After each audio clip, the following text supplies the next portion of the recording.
This is Single, Saved, and Growing, where we share the real life of single life with open and honest conversations with Queen Kai and Madam Tjay.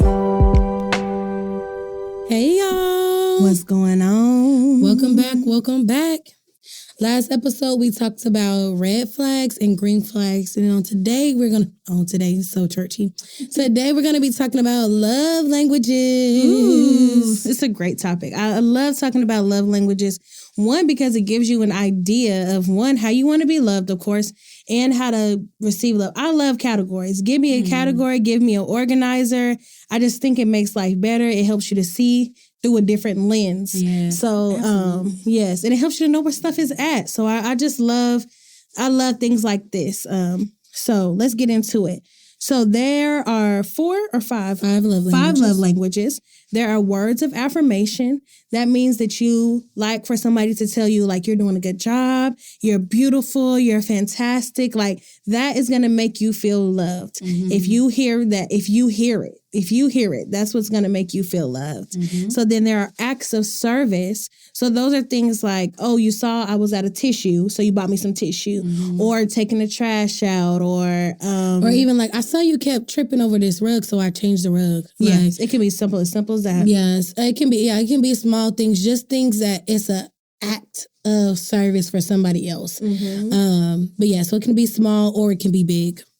Gifts means like, and gifts doesn't always have to. It's not a what's the word? It's not a shallow. It's not a shallow thing. It could be buying. If I needed tissue, buying the tissue could be a gift. Mm-hmm. I remember one time I bought my sister socks. I was gonna talk about that. We'll get into that. Just a gift to buy some from the store, some from the gas station, some ice, something to drink. Or cars, buy me a car, buy me a ring, okay? Anything that can be bought and given or made and given. Mm-hmm. Quality time. That means even if I'm just sitting next to you and we're just sitting next to each other watching TV. We don't talk or nothing. But just you being there, spending that time is quality. It's quality. It's important. Walking around in the park, sitting in the park, going fishing, just being together and spending time. Also, physical touch. That means hugs, kisses, holding hands, this public display of affection. Just leaning on. Yeah. Just leaning on. You just lean on. The kids be doing that. They just come and they just lean on you. You're like, or just the knee got to touch or something. Yes. Something, I have to touch you in some type of way. Yes. So, Queen Kai, tell me. Tell me something good. Mm-hmm. What are your love languages? My love languages really is interesting because I had tied with all 3. Not all 3. I had tied with acts of service, physical touch, and quality time. Okay. And then the other ones were just like right below. So I'm like, you can love me any kind of way and I will accept the love. Okay. But anyway, but I would say like right now, my top is acts of service. Mm-hmm. And I'm like, I need help. Y'all know I say that. I say that all the time. I need help. Mm-hmm. So I guess like really right now, acts of service is really big for me. But yeah, it can, like we were talking about, it can be big or small. Like, oh, I noticed that this was happening or this was going on. So I got you this, I got you that. Or I moved this. I saw that. I noticed that this was I'm trying to say that just a notice. And like, even if you notice and being mindful, I feel like that's kind of what acts of service is. Like, you're mindful of me. You know the things that I need. You know what I need help with. Or you just did it just because, just so I can make your life easier. This is what I'll do. So I receive acts of service and I give acts of service. Like a lot of the time, if I go to the shop with Tyra and I'll see her something is dirty or just unorganized. It's not dirty. Yes, okay. I'm not shunning you. I'm just saying everybody has a different organized to you. Yes, that's what I was about to say. That everybody has a different organization style. Or so whatever, I might organize her stuff where I'm seeing that I know that she has back-to-back clients. So while I'm sitting there, I'm gonna sweep the floor. Or like one time they were at the shop and they were busy, so I just started folding the towels to help. So yeah, I give and receive acts of service and either way, whether it's big or small, just being mindful of me, I think that means the world to me. Like, that literally means the world to me. Like, I said, and I don't even think, like, I don't even know if my family did it on purpose, but I was saying, like, man, I really don't have a lot of English teacher things or teacher things. Like, I don't have that kind of, like, teacher paraphernalia. And I'm like, yeah, I'm the greatest teacher. I need all the teacher stuff.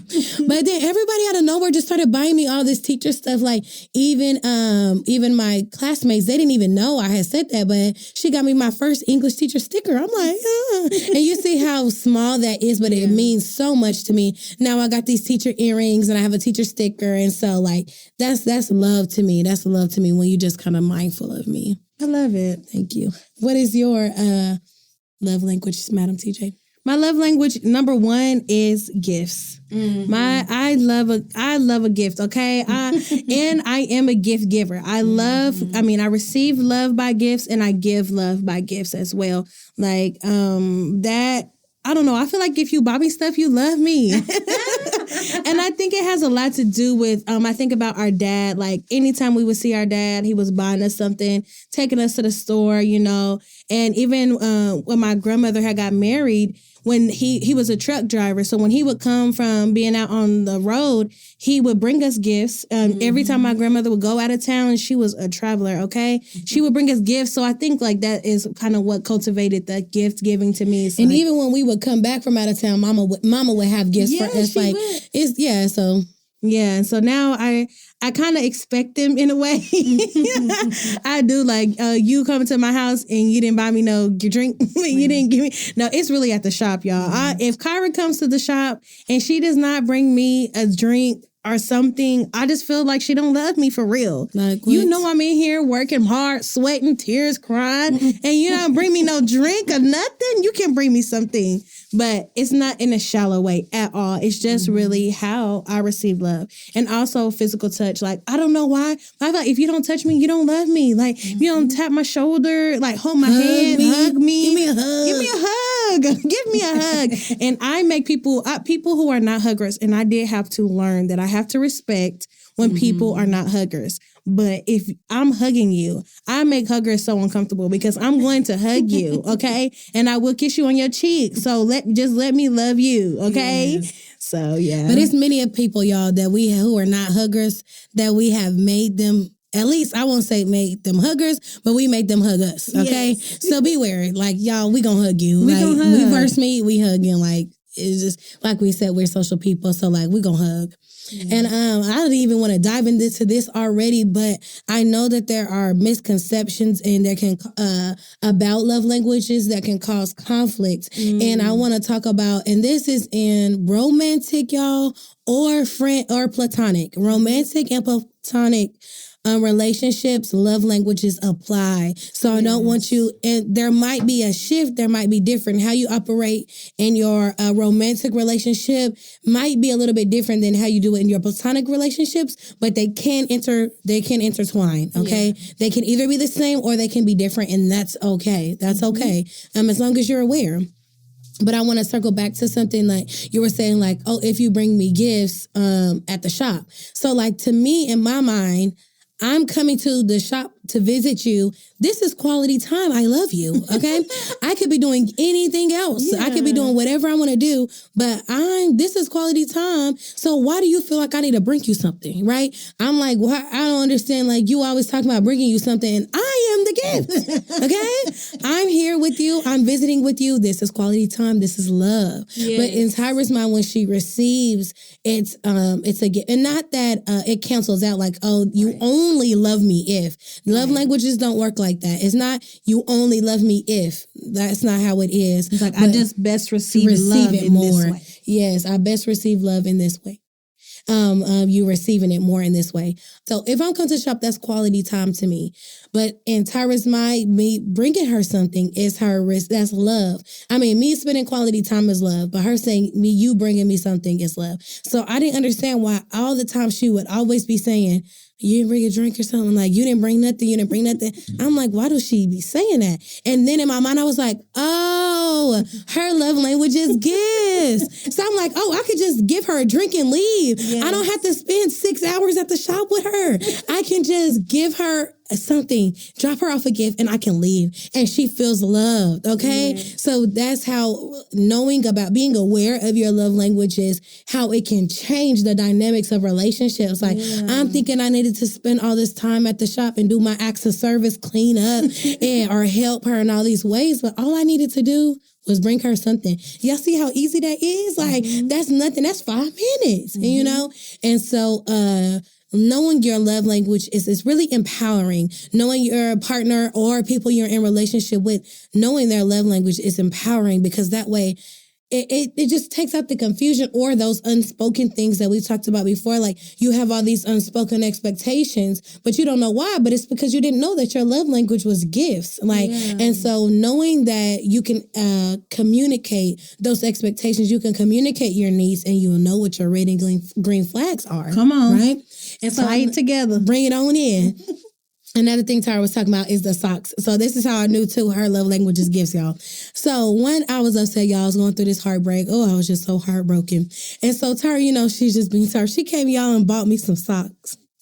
And I was like, why did she get me these socks? Like, I did not understand it. I was like, this is so random. I don't need no socks. Like, why would she do that? And I was like, oh, her love language is gifts, and she knew I was upset. So she didn't know what to do, but she knew she could buy a gift, and that was showing her love for me. Thank you, Lord. And how she cared about me. And so in that moment, socks was, now I'm really about to cry because I know, I feel like I want to cry too. I know, it's just like in that moment, I can't do anything for you, but I want you to know that I love you. And so how I'm showing you that I love you is that I don't got to get you these pair of socks.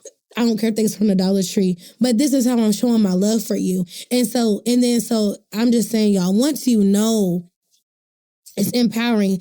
I know that my sister might not be able to sit and talk with me and spend that quality time when I'm going through something, or a friend. Like, let's even take it off sisters, like friends. Like, my friend can't do this for me in this way. I'm hurting and they can't help me in the ways that I need, but I need to know how they show love so I know that they still love me. So if they don't say a word, but they pat me on the back and they give me a hug, I know that they're saying that they love me. If they can only spend time with me, but not buy me a thing, I know that they love me, but they just are showing it in that way. It's empowering. Like, thank you, Lord. It definitely is empowering. And it's like, just like she's saying, like, Kyra, she would rather me spend quality time with her than just buy her stuff. For me, I'm saying, I'm buying you this, I love you, but she's like, I want you to spend time with me. But I was like, I really don't want to. But it's like, I really don't want to. But it's in the compromise that, okay, I know that if I'm not doing this, or I understand that if I'm not doing this, it does not show her that I love her. And it sounds like that's such a big thing, but it's like, if her love language is quality time, but the way that I show love is not necessarily quality time in platonic relationships, then I can still compromise, because I want this person to know that I love them. So sometimes it's not about what I want, but it's understanding that I kind of have to do this so this person can understand that I love them too. So, Madam TJ, which one do you think that you received the most as a child? Which love language did you receive the most as a child? I would say I received physical touch. My mama, she's a big hugger, big kisser. My dad kiss you, hug you. I think even my aunts, like, they kiss you on your lips, like big old juicy wet kisses. Yeah. But yeah, I think I mostly received physical touch. But I will say what I feel like I did not receive maybe so much is words of affirmation. I would just say from intimate family. We don't really say like, oh, you're beautiful. Oh, you did this well. You're good at this. You're excellent at that. Like, we don't really say words of affirmation. So I think maybe that may be one thing that I didn't really have in the intimate family. But we are big on, I did get a lot of, physical touch. Yeah. And I would even add, because we got the same family, I would even add quality time. Like, man, our family gonna spend some time together, okay?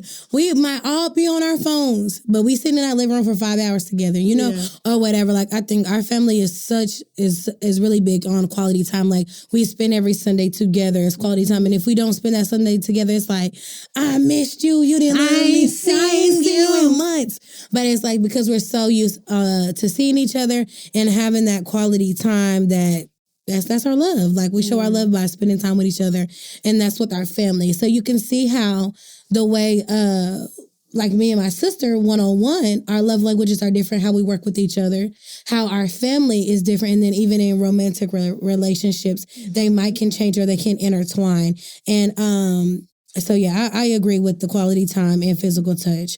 Do you think that your love language is staying the same forever? Stay the same forever? Yeah, do you think that your love language is going to stay the same forever? Oh, probably not. And maybe it could possibly, but I do think I am aware that could be different. I'll say this for an example. I went to this Black History Month program, and it was all these people, and I was asking them, they were all like kind of forerunners, the first to do this and the first to do that.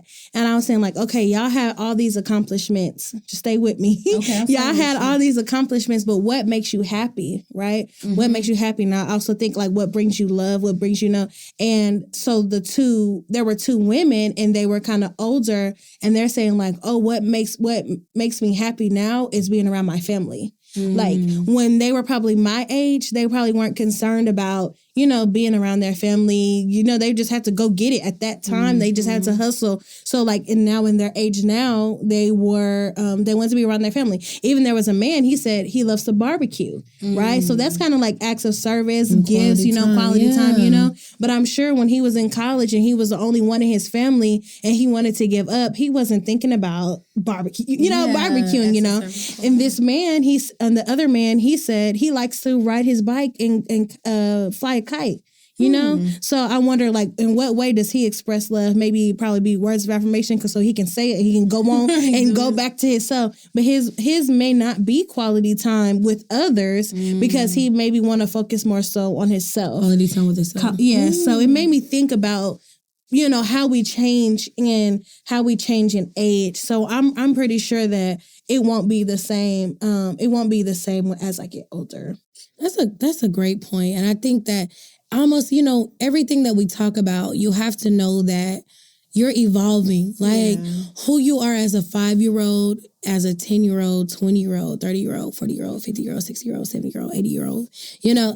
All those different ages, those are different people. Those are different, that you're a different person just because of your life experiences and the things that you have to deal with, the things that you see, the things that you're exposed to, all of those things change you a little bit. Yeah. And that is a good thing. You never, if I'm talking to you at 50 and you the same person you were at 20, I'm scared.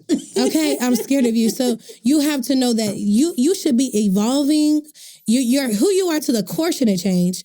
Okay, like the word of God remains the same. The word of God does not change, right? So we know that certain things are not going to change about you. The principle, your character doesn't change. But how you think, how you love, how you communicate with people around you, that kind of changes. And that should change. You should evolve. Your red flags and green flags should evolve. When I was in a toxic relationship, my red and green flags were not the same as they are now as I am a healthy woman. Yes. So things are going to evolve. And so don't be afraid of that. Don't let anybody shun you for that. Yes. Don't let anybody put you in a box for that. You should be changing. You should be evolving, but your character should not change. That's so good. That's so good. So the challenge today, you guys, is to take the love language test. You can find it online. You just Google love language test and you can find it.